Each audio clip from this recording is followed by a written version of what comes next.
Roger, Paul, Étienne, Clément, bonjour. Bonjour. Merci beaucoup d'être là aujourd'hui à mes côtés. À l'occasion des 30 ans du film Qui veut la peau de Roger Rabbit. Tout le monde a vu ce film, j'en suis sûre, sur ce plateau. Eh bien, ce film, il est signé Robert Zemeckis. Clément Michel, vous avez eu envie de réaliser un documentaire sur ce film. Vous êtes carrément mis en immersion. Vous avez voulu en savoir plus sur ce personnage, sur cette œuvre donc de Robert Zemeckis. Avant de parler de votre travail, un mot sur ce film. En quoi est-ce qu'il vous a marqué ? J'imagine dans votre enfance. En quoi ce personnage est culte pour vous ? Et tout simplement, c'est un toon qui est, je trouve, unique en son genre, parce que déjà, il mélange plusieurs genres de cartoons, à savoir Disney pour le côté touchant, émotionnel, et pour le fait même de porter tout simplement des vêtements, le côté farfelu des Looney Tunes, de la Warner, et les situations complètement décalées à la Tex Avery. Et un passage qui m'avait particulièrement marqué dans ce film, c'est parce que je le voyais pour la première fois, de ma vie un toon pleurer. Et c'était d'une vraie tristesse. Et on présente aussi des personnages dont on a enfin trouvé le point faible, la fameuse trompette, pour diluer ces personnages. Et j'ai trouvé son histoire particulièrement poignante parce que, mine de rien, ça a beau être très enfantin, c'est quand même dans une histoire de polar avec des thèmes assez matures et adultes, l'adultère, le meurtre et j'en passe. Donc c'est un personnage qui passe par des situations qu'on n'aurait jamais cru voir à la télé. C'est vrai que c'était la première fois qu'on mélangeait le dessin animé avec le film de fiction. C'est une vraie première.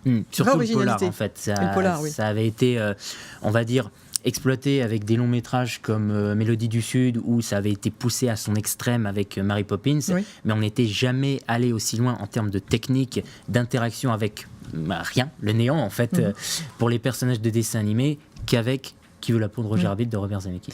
Alors vous, à l'occasion de cet anniversaire, de ces 30 ans de ce film, vous auriez pu vous contenter de jouer simplement les critiques de film, en faire une analyse un petit peu poussée, mais vous êtes allé encore plus loin, c'est-à-dire que vous réalisez un film de plus de 2 heures, et vous vous êtes mis dans la peau d'un enquêteur. Voilà. Comme Roger. Et bien, tout simplement, oui, comme le regretté Bob Hoskins, mais c'était l'idée de faire l'hommage le plus complet qui soit. Donc pas une simple vidéo de 6 minutes où j'aurais fait une liste des anecdotes insolites.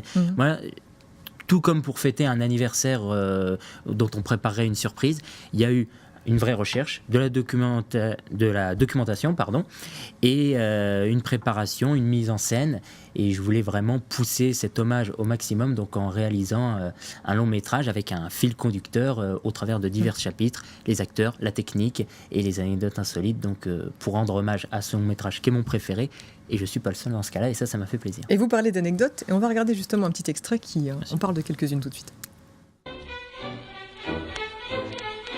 La plupart des gens pensent que c'est facile d'être un personnage de dessin animé. Et je suis bien placé, moi, Roger Rabbit, pour vous dire que c'est faux. Car si l'on regarde d'un peu plus près, Félix le chat est sur l'arcade du tunnel menant à Toonville, ainsi que sur une photo prise en 2 exemplaires dans le bureau d'Air Cameroun, avec apparemment un physique datant de ses débuts, mais c'est à confirmer. L'apparition d'un toon semblable à Coco le clown, mais qui serait passé à la couleur à 2 reprises, lors de la sortie des studios Maroon et lors du plan final. Et même Charlie Lecoq est présent lors de ce plan, et ce n'est pas le seul. Et quand un élément, qu'il soit vivant ou non, comme un personnage ou un objet, n'est pas raccord avec l'époque à laquelle il est censé apparaître, on appelle ça une anachronique. Alors déjà, c'est masculin, Roger, et ensuite, ça se prononce un anachronisme. Mais c'est pas le seul dans ce cas-là. Vous avez poussé super loin les références jusqu'à aller analyser dans chaque image ce que l'on pouvait y trouver, tout ce qui s'y cachait en détail. Donc c'est un travail de fourmi. C'est ça, je me suis amusé, mais comme un détective, à pousser l'enquête, à présenter donc les acteurs, le casting principal comme s'il s'agissait de témoins ou de suspects. J'ai récupéré des accessoires. Il n'y a eu pas de budget. J'ai vraiment tout mis de ma poche pour ce qui est du costume. J'ai eu la chance de tourner chez un ami qui m'a prêté son décor pour réussir l'immersion. Et j'y ai mis absolument tout ce que j'avais à l'effigie du personnage. Je me suis amusé avec mon œil observateur à chercher des faux raccords ou des petits détails tout simplement qui font tout le charme de ce film, et aussi parce que c'est un projet qui a mêlé absolument tout ce que j'aime, comme je viens de la scène, à savoir la mise en scène, le jeu de la comédie, c'est ça qui m'avait bluffé, notamment dans le film original de Robert Zemeckis, les acteurs qui interagissaient avec le néant.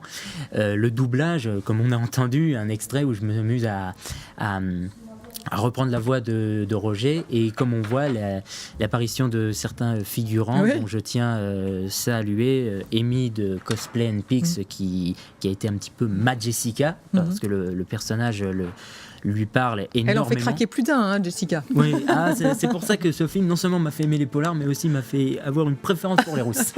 Et surtout, l'intervention de guests qui ont également réalisé leur propre hommage, ou des guests un peu plus importants qui étaient dans l'ombre, à savoir Gary K. Wolfe, avec qui je me suis entretenu, l'auteur original du roman, ou encore Jacques Muller, un artiste français qui a travaillé sur le film et qui nous a malheureusement quittés, mais dont j'ai fait envoyer un exemplaire. Travail de titan, Roger. Ouais. C'est un film qui a vieilli ou pas? Parce que c'est 30 ans quand même, c'est énorme. Ça fait on le 30 montre plus trop à la télé en plus, je trouve, non? Alors le relief, je c'est me pas trompe ce qui peut-être. manque. Par contre, il est plus difficile à trouver dans le commerce. Je vois quand je Ouais. me balade en librairie ou dans les médiathèques, chercher un film qui retrace tous les films à regarder quand on est un amoureux du cinéma. Il y fait pas forcément figure. On n'en parle pas forcément, et je le regrette un peu. Ouais, C'est pour ça que je qu'on fais trouve plus. j'essaie de le remettre un petit peu sur le devant de la scène, et du coup, non, pour moi, il a pas vieilli, parce que justement, Vous c'est le une remettez prouesse, en plein milieu de l'actualité, c'est bien. En Ouais. tout cas, chapeau pour ce boulot de dingue, quasiment 5-6 mois de travail, hein, pour pouvoir c'est ça. bien voilà, vous mettre dans la peau de cet enquêteur et réaliser ce documentaire. L'objectif maintenant, c'est peut-être de se professionnaliser. C'est Vous- ça, Vous en ça- rêveriez. L'idée, bien qu'avec la bienveillance de Gary K. Wolfe qui me dit ne te lance pas dans une suite officielle, c'est vraiment trop compliqué, j'envisage sérieusement d'écrire une suite, car il en existe bel et bien une dans les cartons de Disney, mais ils en font rien. Donc du coup, je me dis pourquoi pas moi. Et si je puis me permettre, je m'adresse à tous les professionnels du cinéma, de la radio ou du doublage, justement, parce que c'est un milieu que j'affectionne particulièrement. J'aimerais beaucoup me professionnaliser et me lancer dans un projet, pourquoi pas similaire, un peu plus ambitieux. Puis vous êtes imitateur. C'est en ça. plus. Ouais. Eh oui, je vous en prie, ne me venez pas comme ça. C'est bien parfait. Je pense que le message est passé. Merci beaucoup d'être venu nous présenter Merci à donc, vous. dans la peau de Roger Rabbit, version Clément Michel. On peut découvrir le film sur Internet, sur YouTube, C'est ça. dans une version un peu plus courte. Voilà. Et peut-être qu'on peut vous commander le DVD via votre page Facebook. Il y a j'imagine. quelques exemplaires, donc voilà, à tous les intéressés pour une vingtaine de bonus supplémentaires avec d'autres infos, d'autres anecdotes Extra. insolites. Eh bien, merci beaucoup.